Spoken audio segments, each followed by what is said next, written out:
যদি প্রতি সপ্তাহে হয় 52 ঘন্টা একদিনই এক আয়াত তাফসীর করলে বছরে হওয়ার কথা 52 আয়াত।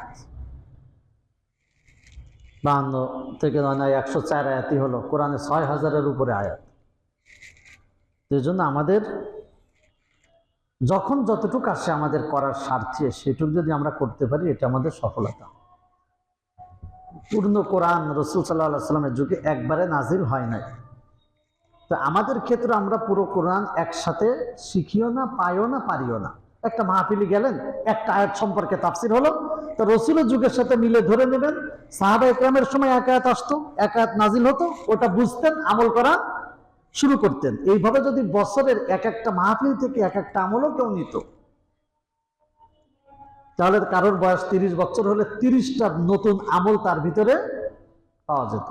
কিন্তু আমাদের দেশের সমস্যা হলো, আমি শুরু থেকেই তাফসীরের শুরু থেকে বলি যে কোরআনুল কারীমের আয়াত হলো হযরতে আয়েশা রাদিয়াল্লাহু তাআলা আনহার মতে 6666, হযরত আব্দুল্লাহ ইবনে মাসউদের মতে 6236। বিভিন্ন জনের বিভিন্ন মত। বলবেন আয়াত কম বেশি না, থামার জায়গা। এটা কি থামার জায়গা? আয়াত মানে বাক্য। আমি ভাত খাইলাম এবং নামাজ পড়লাম, কয় বাক্য? কিছু বাংলা শিক্ষিত মানুষ বলবেন দুটো বাক্য, আমি ভাত খাইলাম এবং নামাজ পড়লাম। আর একজন বলছে না, দুটো মিলে এক বাক্য, আমি ভাত খেলাম এবং নামাজ পড়লাম। তাহলে এইভাবে করে 6636 বলেন, 6666 বলেন, 6232 বলেন, 6236 বলেন, আয়াত যা সবের মধ্যে আছে। তো শুধু গুনার মধ্যে বাক্য ধরে কম বেশি। ওই যে ত দিয়ে আছে, কেউ কেউ ধরছেন ত গুলি একটা আয়াত, কেউ কেউ ধরছেন ত না, আপনার ওই লাম আয়াতের থেকে বাদ দিচ্ছেন, এইভাবে করে করে। তো আয়াত যারটাই ধরেন, আমরা যদি হযরতে আয়েশা রাদিয়াল্লাহু তাআলা আনহা একটা ধরি 6666, তাহলে সেই ক্ষেত্রে ওনার বক্তব্য অনুযায়ী নূরুল আনোয়ার উসুলের একটা কিতাব, যার দ্বারা যেই নীতির উপরে কোরআন হাদিসের বিধিবিধান তৈরি করা হয়, অর্থাৎ এটা ফরজ হবে না ওয়াজিব হবে না সুন্নত হবে। আল্লাহ তো বলছেন তোমরা খাও এবং পান করো, তাহলে সব খাওয়া কি ফরজ?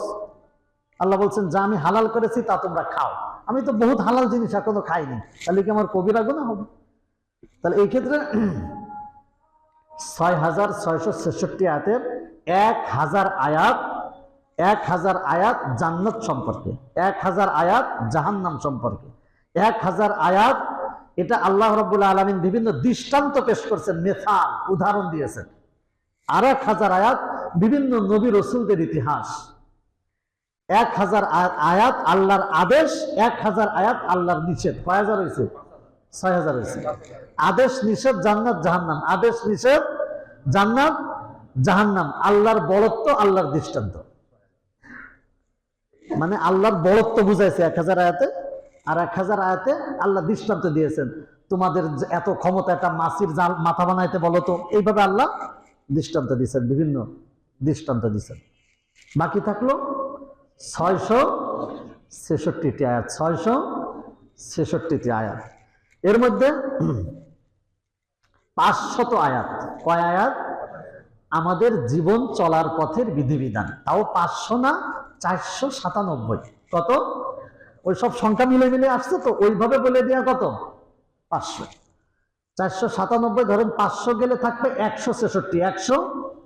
101টি আয়াত তাসবিহাত, তাসবিহ বিভিন্ন, তোমরা আল্লাহ তাসবিহ বলো, এই তাসবিহ সেই তাসবিহ ইত্যাদি দেয়া। 66টি আয়াত বিবিধ। ওই যে কোথাও এক জায়গা রাসূলের একটা পালক পুত্রের ব্যাপারে আসছে, যায়েদ ইবনে হারিসা, এর বিভিন্ন জায়গায় এরকম বিবিধ আয়াত আছে 66টা। এই মোট 6600। তাহলে আমাদের জীবন বিধিবিধান, এই যে এত রাষ্ট্রীয় বিধান, তারপরে নামাজের বিধান, রোজার বিধান, হজের বিধান, চলার বিধান, লেনদেন, যত যা আছে সব কয় আয়াতের মধ্যে? 500। কয় আয়াত? 500 আয়াত, 497।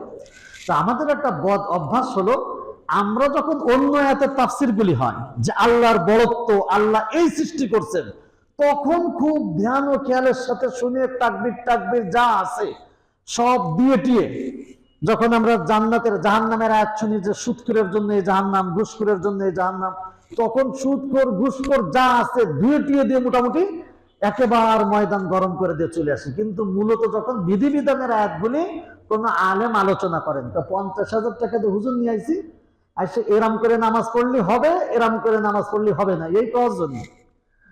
ওরা তো জীবনের দাওয়াতও দেবো না, ওর ওয়াজ যেসব চ্যানেলে চলে কোনোদিন তো দেখবো না।